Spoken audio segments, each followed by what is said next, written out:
അതാ വരുന്നു ജോസഫ്. കുലദ്രോഹിയാണവൻ, കുലദ്രോഹി. വിനയമുള്ളവനെ പോലെ അഭിനയിക്കുന്ന നീ ഹെറോദോസിന്റെ കൽപ്പന മറികടന്ന് സൂത്രശാലിയല്ലേ? നീ ഞങ്ങളോട് ചെയ്തത് ചതിയാണ്. ഒരുപക്ഷെ നിന്റെ സാത്താന്റെ ദൂതൻ നിനക്ക് മുന്നറിയിപ്പ് തന്നു കാണും. നീ ബുദ്ധിമാനാണ്. ഹെറോദസിന്റെ കൽപ്പന നീ മുൻകൂട്ടി അറിഞ്ഞുവെങ്കിലും അത് ആരോടും പറയാതെ നീ രഹസ്യമായി വെച്ചു. അങ്ങനെ നമ്മുടെ നാട്ടിലെ കുട്ടികളെല്ലാം മരിച്ചു. എന്റെ കുട്ടിയെ നീ രക്ഷിക്കുകയും ചെയ്തു. നീ രഹസ്യത്തിൽ അറിഞ്ഞ കാര്യം ഞങ്ങളോട് പറഞ്ഞിരുന്നെങ്കിൽ ഞങ്ങളുടെ കുട്ടികളെ രക്ഷിക്കാമായിരുന്നു. പക്ഷേ ദുഷ്ടനായ നീ അത് ചെയ്തില്ല. നീ ഒരു സ്വാർത്ഥനായ മനുഷ്യനാണ്. ദൈവം നിന്നെ ശിക്ഷിക്കട്ടെ. ഞങ്ങളുടെ കുട്ടിക്ക് ഉണ്ടായതിനേക്കാൾ നാശം നിന്റെ കുട്ടിക്ക് അവിടെ നിന്ന് വരുത്തട്ടെ. നീ കപടനാട്യക്കാരനാണ്. നീ ചെയ്തത് തെറ്റാണെന്ന് നിനക്കറിയാം. നീയും നിന്റെ മകനും മരിക്കണം. ഞങ്ങളുടെ മക്കളുടെ ജീവൻ അപഹരിക്കപ്പെട്ടിട്ട് നിന്റെ മകൻ മാത്രം ജീവിച്ചിരിക്കുന്നത് എന്തിന്? നിഷ്കളങ്കനായ എൻ്റെ മകനോട് നിങ്ങൾ എന്തിനാണ് ഇത്രയും വിദ്വേഷം കാണിക്കുന്നത്? നിങ്ങൾക്ക് വിരോധമുണ്ടെങ്കിൽ അതെന്നോട് ചെയ്തുകൊള്ളുക. എൻ്റെ മകനും ഒന്നും ചെയ്യരുത്. ഇല്ല, നിന്നെ ഞങ്ങൾ വെറുതെ വിടില്ല. ഞങ്ങളുടെ മക്കൾ വധിക്കപ്പെട്ടതുപോലെ നിന്റെ മകനും വധിക്കപ്പെടണം. ദൈവം എന്തിച്ഛിക്കുന്നുവോ അത് സംഭവിക്കും. അതിൽ നിന്നും ഒന്നും കൂട്ടുവാനോ കുറയ്ക്കുവാനോ ആർക്കും സാധിക്കുകയില്ല. ദൈവം അവൻ്റെ ജീവൻ കാത്തുരക്ഷിച്ചു. വരും നാളുകളിലും അവിടുന്ന് തന്നെ അവനെ സംരക്ഷിക്കും.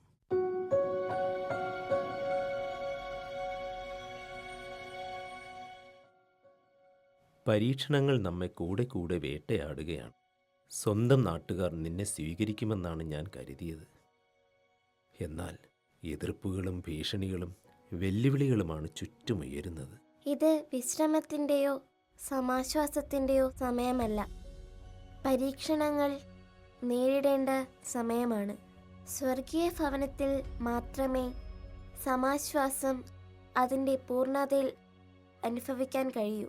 ഭൂമിയിലെ ജീവിതത്തിലുടനീളം ചില ക്ലേശങ്ങളെല്ലാം പിതാവ് കരുതി വച്ചിട്ടുണ്ട്. അത് വിശ്വാസവും സ്നേഹവും തെളിയിക്കപ്പെടേണ്ടതിനാണ്. മറിയം, ഈശോയെ കുറച്ചു കാലത്തേക്ക് രഹസ്യമായി വളർത്താം.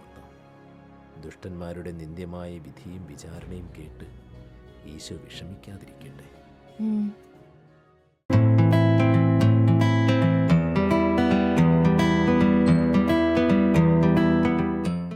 അപ്പൻ മേസാക്കിനെ നോക്കി പോയി അല്ലേ? അവൻ കുറേ നാളായി സുഖമില്ലാതെ കിടപ്പിലായിരുന്നു. അപ്പൻ അവിടെ കൃത്യസമയത്ത് തന്നെ എത്തി അല്ലേ? അതെ, അയാൾക്ക് നല്ല മരണം ലഭിച്ചു. തീർച്ചയായും അങ്ങനെ തന്നെ. അവരുടെ ആത്മാക്കൾക്ക് അപ്പൻ്റെ സാമീപ്യം ആശ്വാസകരമാണ്.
അപ്പാ,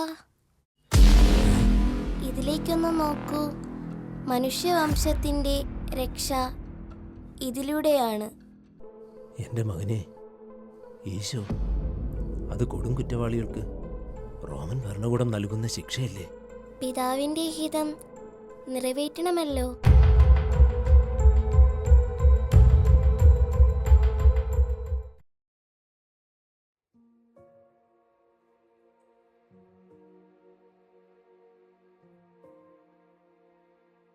അപ്പ ഇതും കൂടി കഴിക്കൂ. വേണ്ട വേണ്ട മോളെ, എനിക്കൊരു സമാധാനവുമില്ല. ഞാൻ ചെയ്ത ദുഷ്ടതകൾ ഈ മരണക്കിടക്കയിൽ എന്നെ വല്ലാതെ വേട്ടയാടുന്നു. അരുതാത്തതൊന്നും ചിന്തിക്കാതിരിക്കൂ. ഇല്ല, ഞാൻ മരിക്കുമെന്ന് ഉറപ്പാണ്. അതിനു മുമ്പ് എനിക്ക് ആ ജോസഫിനെ ഒന്ന് കാണാൻ കഴിഞ്ഞിരുന്നുവെങ്കിൽ. ആളയച്ചിട്ടുണ്ട്, പക്ഷേ വരുമോ എന്നറിയില്ല. വരില്ല. എങ്ങനെ വരാൻ? അത്രയ്ക്ക് ദുഷ്ടതയല്ലേ ഞാൻ അയാളോട് ചെയ്തിട്ടുള്ളത്. എത്രയെത്ര അപവാദങ്ങളാണ് ഞാൻ അയാൾക്കെതിരെ പറഞ്ഞിട്ടുള്ളത്. എന്നിട്ടും ഒഴിഞ്ഞുമാറിയ അയാളുടെ പണിസ്ഥലത്ത് പോയി ഞാൻ എന്തുമാത്രം ഉപദ്രവിച്ചു. അവസാനം പോയ ദിവസം ഞാൻ അയാളുടെ മകനെ കണ്ടു. ആ അത്ഭുത ബാലൻ ഈശോ. അവൻ്റെ അന്നത്തെ നോട്ടം എന്നെ വല്ലാതെ ആകർഷിച്ചു. അതിൽ പിന്നെ ഞാൻ അയാൾക്കെതിരെ ഒന്നും പറഞ്ഞിട്ടില്ല, പറയാൻ കഴിഞ്ഞിട്ടില്ല. അയാൾക്കെന്നല്ല, ആർക്കെതിരെയും. ഓ ജോസഫ്, നീ ഒന്ന് വന്നെങ്കിൽ, നിന്നെ ഒന്ന് കാണാൻ കഴിഞ്ഞിരുന്നുവെങ്കിൽ. ഭൂമിയിൽ നീതിമാനായി ഒരു മനുഷ്യൻ ഉണ്ടെങ്കിൽ അത് നീ തന്നെയാണ്. ഓ ജോസഫ്, എന്നോട് ക്ഷമിക്കണമേ.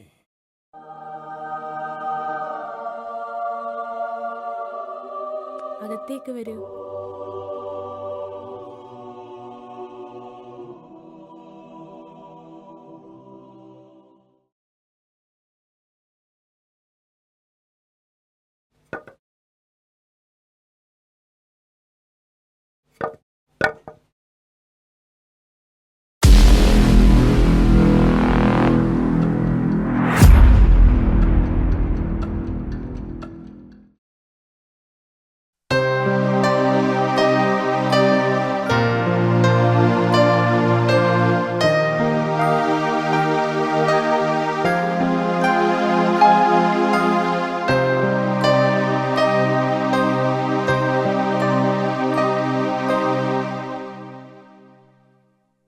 ഹേ ജോസഫ്, എന്താ കരയുകയാണോ?